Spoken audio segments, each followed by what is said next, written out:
inteligência emocional é um grande diferencial no universo corporativo. A nossa convidada de hoje, a consultora e coach Valesca Farias, fez uma pesquisa e pôde atestar que atualmente, em média, 80% das demissões do mundo corporativo são causadas por problemas comportamentais.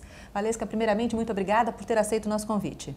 Eu que agradeço, Patrícia. Explica pra gente um pouquinho de como você chegou a esta conclusão. 80% em média das demissões no mundo corporativo são causadas por problemas comportamentais? Exatamente. E assim, o meu tubo de ensaio mesmo foi o atendimento de coaching. E eu comecei a perceber que tanto os gestores quanto os colaboradores, ou seja, as pessoas que lideram e os liderados, tinham problemas em relação a comportamento que justificava esse alto índice de demissão.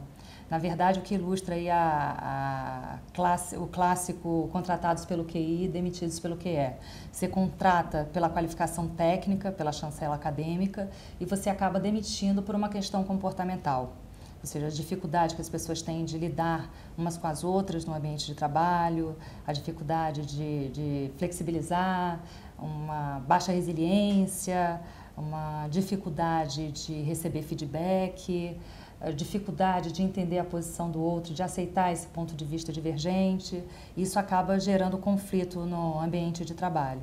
E, claro, que se esse conflito ele não se dilui, acaba culminando em demissão. Valesca, os problemas de QE, de quociente emocional, podem ser tratados no coaching? Pode e devem, né? A gente, na verdade, eu costumo dizer, Patrícia, que as pessoas não são compartimentadas. Elas vêm com as suas dificuldades técnicas, mas elas também vêm com as suas resistências emocionais, com as suas limitações. Então, em grande parte, o desconforto, né? Ou seja, a insatisfação que há em relação ao seu projeto de carreira, né, as dificuldades nesse plano de gestão de carreira, elas estão muito vinculadas a uma questão emocional. Seja sua ou seja do outro que reflete em você. E a gente, quando começa a trabalhar essas metas, esses objetivos e a viabilidade dos fatos, a gente se depara muito com uma questão de resistência mesmo, de limitação emocional. E a gente tem que entrar por essa seara para poder resolver aspectos mais abrangentes mesmo nesse problema de gestão de carreira. No mundo de hoje, onde há tanta qualificação profissional, e os profissionais são qualificados desde muito jovens, não é? A gente também ouve falar do apagão de líderes. Existe aí um descompasso entre esses dois pontos? Boa pergunta, Patrícia. Na verdade, a gente vive hoje no mercado um paradoxo. Né? Na era da gestão do conhecimento, onde as pessoas muito novas já têm MBA, doutorado, uma pós-graduação, em contrapartida também há um caso clássico de falta de embasamento emocional, ou seja, falta de estofo mesmo, de experiência de vida, né, no trato com o outro para superar determinadas situações no ambiente de trabalho.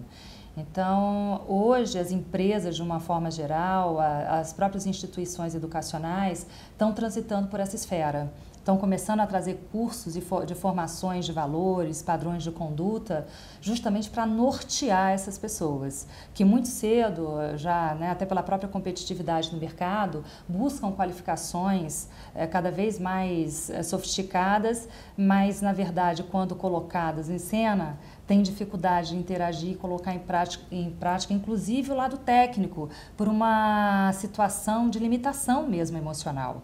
Então, hoje, cada vez mais, a gente está indo a fundo e trabalhando e suscitando nas empresas e mesmo na esfera do coaching, do mentoring, essa influência, essa orientação para que as pessoas se autodesenvolvam no que se refere a autoconhecimento, autogestão dos seus sentimentos e emoções, a própria automotivação. Você ser dependente para traçar a sua meta de vida, né, os seus objetivos de carreira, a automotivação enquanto autonomia, né? Você não ficar dependente de ninguém e fazer, ou seja, traçar um objetivo e ser capaz de conquistá-lo por mérito próprio, né? Por esforço próprio. Valesca, não é uma questão fácil, é uma questão que envolve vários fatores psicológicos até, mas eu queria te pedir para deixar algumas dicas para as pessoas que nos assistem, como melhorar o seu QE. Pois é. O ponto de partida, Patrícia, é o autoconhecimento. Alguém que não conheça a si próprio não pode dizer-se dono de si. E se você não se autoconhece, como então você vai incluir a necessidade e a expectativa de terceiros na sua vida? Você tem que partir conhecendo a si mesmo, sabendo o que te motiva, o que te agrada, o que te torna uma pessoa feliz, né? O que te faz feliz. E a partir daí você também vai ter condição de avaliar a posição do outro. Então, o autoconhecimento é o start para tudo, né? É o primeiro degrau. E, assim, hoje a gente pergunta, às vezes, em algumas situações, o que te faz feliz, né? O que mais você gosta, o que te satisfaz? E as pessoas estão parando para pensar e responder. Uma coisa que você deveria ter, na realidade, na ponta da língua, né? Ou seja, quando sabatinadas, elas se perdem. Então, ou seja, isso é mandatório. Você não pode falar que conhece, que sabe, né, e que transita, e que faz, e que acontece, e que promete e entrega se você não conhece a si mesmo.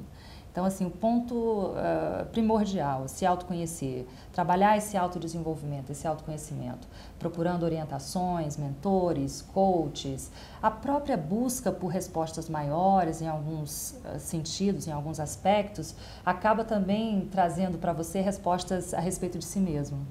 Então, isso é muito importante.